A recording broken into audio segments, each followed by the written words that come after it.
আমি আইসি একটা খরচ করলাম ভাবছিলাম এবার আমি 550 টাকা তেল বেশি আর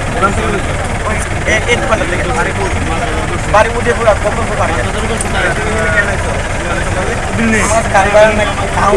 এর আগে কত ধরা খাইছিস তুই? হ্যাঁ এর আগে কত ধরা খাইছ? এর আগে স্যার এটা আছে না আমি গাড়ি থাকতাম বুঝলেন হ্যাঁ এর আগে আমি গাড়ি থাকতাম স্যার গাড়ি থাকতাম রে এদিকে আমি হেবাটা দোকানে গেছি আমি বলে সন্ধ্যা আসলাম আমি কিন্তু বুঝছি না দিনে দুপুরে এই 10টার দিকে বাড়ি উদয়পুর স্যার হ্যাঁ নাম কিটা কইছস? স্যার জীবন তো দেব না এই নাম কিটা নাম নাম কিটা বাড়ি কোন জায়গা বাড়ি কোন জায়গা